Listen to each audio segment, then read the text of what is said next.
Hello friends, today's topic of discussion is social cost benefit analysis, and in which we are going to cover these points: what is social cost benefit analysis, project evaluation, social cost and social benefits, concept of shadow prices, objective scope and relevance of SCBA, and advantages and disadvantages of SCBA.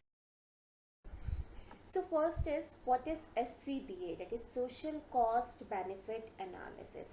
As the name indicates, that means social, that means who serves our society. So in which we are going to analyze the cost and the benefits. Whichever takes the maximum portion, we select that one. That means cost would be minimized and benefits would always be greater than the cost. So that is the social cost benefit analysis. ऐसी कोई project या कोई ऐसी चीज़ जो हमारी society को सर्व कर रही हो, जिसमें हमारी कॉस्ट भी कम है और बेनिफिट ज़्यादा हो, that is social cost benefit analysis. And social cost benefit analysis is a tool to determine merits of a project on the basis of current and socio-economic impacts. इसमें हमें ये भी देखना कि हमारे इकोनॉमी को कितना इम्पैक्ट हो रहा है इस चीज़ से. So social cost benefit analysis is a systematic and formal method of evaluation of the project in terms of cost and benefits. Social cost benefit analysis refers to cases where the project has a broad impact across society and such as is usually carried out by the government. इसलिए mainly कौन carry करता है? Government. क्योंकि किसके लिए होती है mainly purpose? हमारे सोसाइटी को सर्व करने के लिए. सो गवर्नमेंट रेगुलेशन देती है best use of limited resources. जितने भी हमारे पास लिमिटेड रिसोर्सेज है, because we have the limited resources and within which government gives instructions that you have to fully utilize that, and that should be maximum, there should be maximum social benefit also. So benefits देखिए जो उसमें बता रखा है pick में भी, benefit would be always greater than the cost, that is the fiscal instrument to improve the efficiency. Next is project evaluation. Project evaluation, we can evaluate our project on the basis of 3 points. First is ways to make the most efficient use of scarce resources. That means in this world everything is limited, so we have these limited resources also, and within which we have to make the optimum output. So determination of composition of the budget, हमारा जो budget है उसको भी हमें determine करना है, वो भी ओवर बजट नहीं होना चाहिए. Allocation of total funds among alternative projects, हमें जो हमारे पास फंड है, तो जो बजट दिया था उस फंड में हमें डिफरेंट प्रोजेक्ट्स में सबको एलोकेट करना है. सो हम प्रोजेक्ट भी ऐसा चूज़ करेंगे जिसकी कॉस्ट मिनिमाइज होगी और बेनिफिट ग्रेटर होगा. देखिए इसमें नीचे बता रखा है benefits should always be greater than और equal to the cost. Next, impact of SCBA, positive और नेगेटिव दो होते हैं. पॉजिटिव व्हाट कि सोशल बेनिफिट होता है ज़्यादा, नेगेटिव इज व्हाट कि कॉस्ट इनकर्ड होती है, सोशल कॉस्ट इनकर्ड होती है. सो social minus cost benefit and social cost benefit analysis, systematic and formal method of evaluation. benefits ज़्यादा हो, cost कम हो, whether the project should be undertaken, कि ये project हमें लेना है या नहीं लेना. So social cost, the cost of putting impacts of a project on society, environment, ecology, human, animal, mankind. हमें इन सब पे कॉस्ट देखनी है कि लाइक इसका सोसाइटी पे कितना इम्पैक्ट है, एनवायरनमेंट पे, इकोलॉजी पे, ह्यूमंस पे, एनिमल्स पे, मैनकाइंड्स पे, इन सब पे क्या क्या कॉस्ट लग रही है. Whether if I am going with the particular project, तो इस चीज़ पे मेरी कितनी कॉस्ट लगती है. Social benefits, that means the benefits of the project other than the economic gain. So social cost क्या है? सब्सिडीज़ ऑफर, हम सब्सिडीज़ देते हैं, गवर्नमेंट सब्सिडी देती है पर्टिकुलर प्रोजेक्ट के लिए.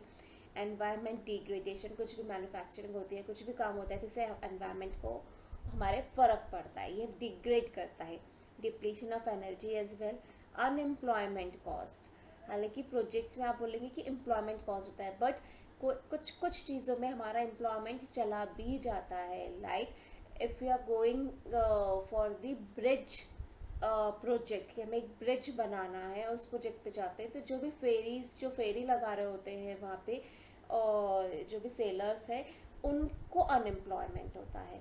ह्यूमन सर्विसेज यूज, अब इसमें सबसे ज़्यादा ह्यूमन सर्विसेज यूज़ कर रहे हैं. सोशल बेनिफिट्स क्या है कि टैक्स भी बढ़ जाते हैं उस पर्टिकुलर चीज़ के. लाइक आपने ब्रिज बनाया है तो उस ब्रिज पे आपने देखा होगा कि मोस्टली हम लोग टोल टैक्स लेते हैं. तो टैक्स रेज हो रहे तो इससे इनकम आ रही है हमारी गवर्नमेंट को. Improvement of the environment improve भी हो जाता है साइड बाय साइड, क्योंकि अब उसमें हम लोगों ने जितना भी प्लांटेशन, मिनिमम प्लांटेशन था वो हम करते हैं.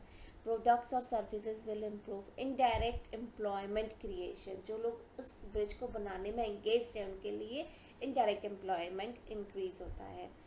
और सिमिलरली टोल टैक्स में भी हम फिर एम्प्लॉयमेंट लेते हैं. सोशो इकोनॉमिक डेवलपमेंट होता है.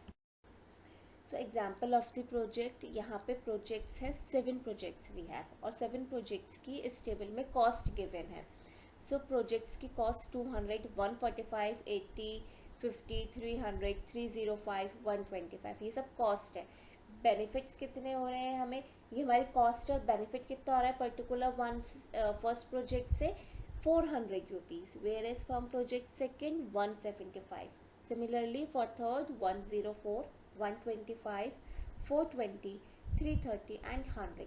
So this is what the benefits. Now net benefits कैसे निकालेंगे, benefits minus cost. तो हमने benefit minus cost कर लिया, तो कितना है हमारे पास 200 for first project, 30 for second project, third के लिए 24, fourth 75, fifth 120, sixth 25, सेवेंथ में देखा कि मान लो जो नेट बेनिफिट है वो डिक्रीज में जा रहा है, दैट मीन्स -25. अब हमें क्या निकालना होता है, रेशियो. हम रेशियो कैसे निकालेंगे, B/C. तो फर्स्ट प्रोजेक्ट का 2 है, सेकंड का 1.21, थर्ड का 1.30, सिमिलरली फॉर फोर्थ 2.50, 1.40, 1.08 एंड 0.80. ये सब हमारे रेशियोज हैं. अब इन रेशियोज के अकॉर्डिंगली हमने रैंकिंग कर ली है. तो रैंकिंग करी है, तो जो हमारा फोर्थ प्रोजेक्ट है उसे हमने फर्स्ट रैंक दिया है, फर्स्ट प्रोजेक्ट को हमने सेकंड रैंक दिया है, फिफ्थ को हमने थर्ड रैंक दिया है, सिमिलरली एंड सो ऑन. सो अब हम इसमें देखेंगे कि हमारा जो रेशियो आ रहा है वो हमारे फोर्थ प्रोजेक्ट पे सबसे ज़्यादा आ रहा है. तो हम फोर्थ प्रोजेक्ट को आगे कंटिन्यू करेंगे. ना social cost and social benefits, इसमें हम एग्जाम्पल ले रहे हैं social cost of T industry. अगर हम टी इंडस्ट्री का एग्जाम्पल लेते हैं तो फर्स्ट देखिए कॉस्ट क्या आ रही है मेरी, एनवायरमेंटल डिग्रेडेशन, मेरा एनवायरमेंट डिग्रेड हो रहा है, cutting of trees and shrubs, water pollution due to insecticide use, air pollution from factory. Factory चलेगी तो एयर पॉल्यूशन तो बट ऑटोमेटिकली होगा. Ecological imbalance, shrinkage of habitat of wild animal, ठीक है. रिडक्शन ऑफ ग्रेजिंग लैंड जो कि जिसपे मेरी एग्रीकल्चर लैंड, जिसपे मैं एग्रीकल्चर कर सकती थी, वो मेरा ग्रेजिंग लैंड होगी, जहाँ पे कि एनिमल्स आके उस चीज़ को जो भी ग्रास वगैरह है वो खाते थे, वो grazing land. Human services use, shortage of labour for crop cultivation, usage of public utility, consumption of power, और ग्लोबल वार्मिंग में फैक्ट्रीज कार्बन एमिशन, क्योंकि फैक्ट्री चल रही तो कार्बन एमिशन भी बाहर जा रहा है. तो ये हमारी सब कॉस्ट लगी है. अब बेनिफिट्स क्या हो सकते हैं इस चीज़ के, बेनिफिट्स ट्री प्लांटिंग, हमने ट्री प्लांट किया है, ट्री प्लांटेशन में बहुत सारे प्लांट्स हमने लगाए हैं, एम्प्लॉयमेंट क्रिएट हो रहा है, डायरेक्ट और इनडायरेक्ट एम्प्लॉयमेंट दोनों क्रिएट हो रहा है, foreign exchange earning, social welfare, education, health care, ये सारी चीज़ें अर्न भी हो रही है हमें साथ के साथ. तो this is benefits. Social cost of construction of a bridge on a river, इसकी कॉस्ट क्या है, ये हमारा सेकेंड एग्जाम्पल है. इसकी cost increased pollution during construction, migration of labour from farming, shortage of price hike of raw materials, unemployment to people engaged in ferries, abolishing of small shops, existed at ferry ghats, loss of farms and houses of some families. वही हमने आपको कहा था कि pollution बढ़ रहा है. मेरी जो लेबर है वो एक जगह से दूसरी जगह लाइक फार्मिंग करती थी, अब ब्रिज बनाने के लिए वो उस पर्टिकुलर स्पेस पर आ गई है. रॉ मटेरियल्स की शॉर्टेज हो जाती है, कभी कभी अनएम्प्लॉयमेंट इंक्रीज होता है. क्यों? क्योंकि जो फेरी लगाते थे वहाँ पे रोड साइड पे जो ठेले लगाते थे उन सब का एम्प्लॉयमेंट चला गया है. Loss of farms and houses of some families.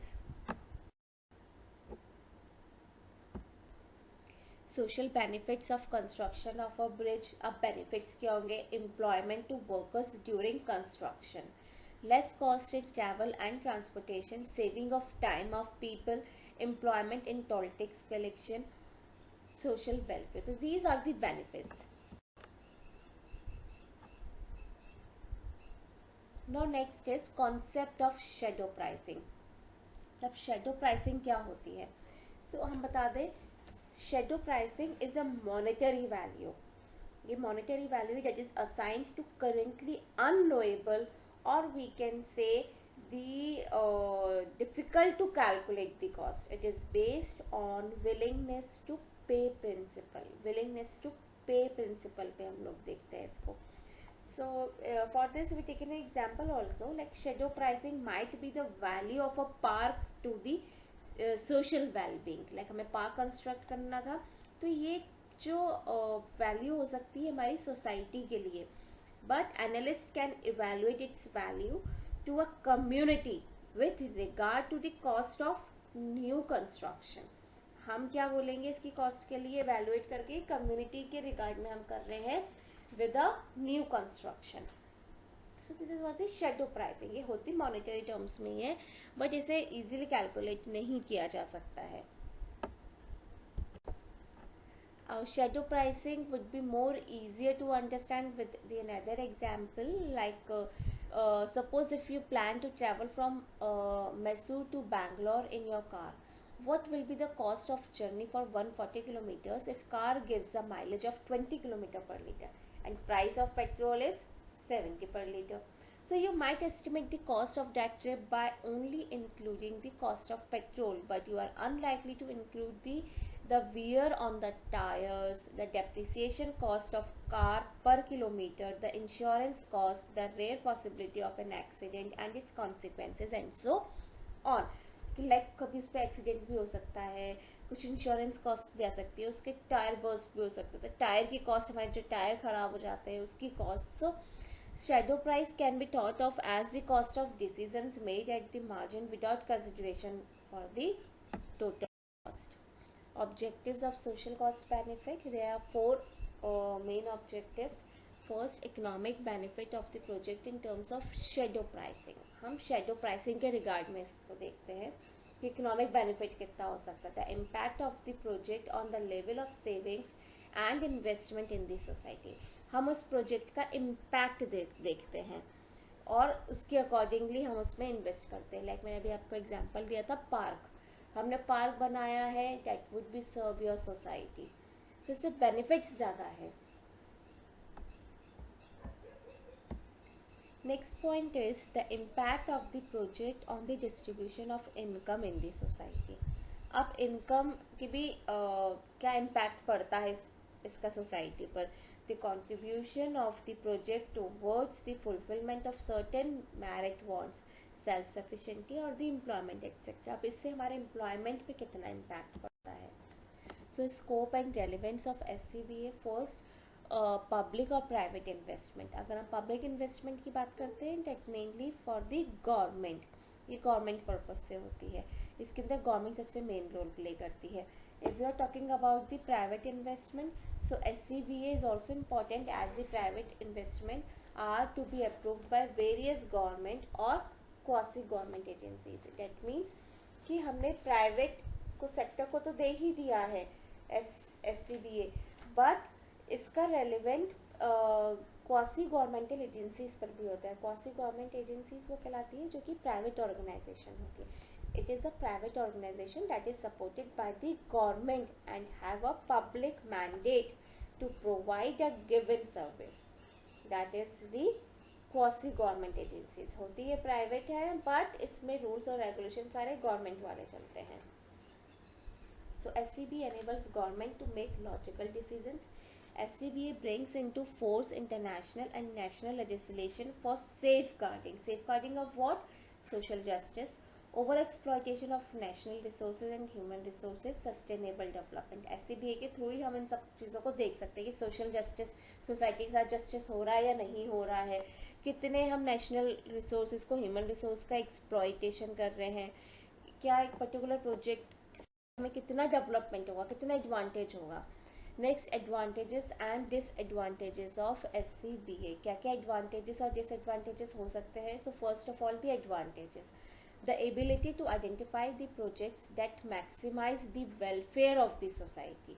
हमें सोसाइटी का वेलफेयर देखना है. Secondly, the ability to objectively assess and quantify the purpose projects in relation to community needs. Community को कितना नीड है ये भी हमें देखनी है कि लाइक हमें पार्क बनाना नीड है या ब्रिज बनाना ज़्यादा नीड है.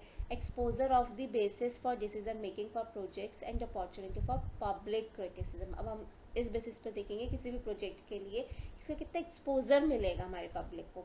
Ability to rank and prioritise limited resources so that the maximum benefit is realised. हमारे जो नेचुरल रिसोर्सेज है जो कि लिमिटेड है उसको भी हमें रैंक करना है, उनको भी प्रायोरिटी देनी है.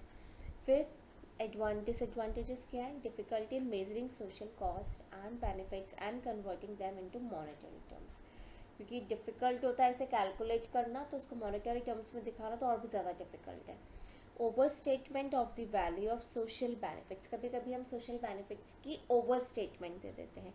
कॉम्प्लेक्सिटीज लाइक मैंने पार्क बनाया पर पार्क जो है सक्सेसफुली रन नहीं हुआ, या ब्रिज बनाया ब्रिज अच्छे से रन नहीं हुआ, तो ये कॉम्प्लेक्सिटी रहती है. Conflict between social welfare and the financial justification. Social welfare financial justification में हमेशा कॉन्फ्लिक्ट रहता है. लाइक कॉस्ट कम है या बेनिफिट है तो इसमें कॉन्फ्लिक्ट रहेगा हमेशा. So I hope you understand this topic well. Thank you for the session.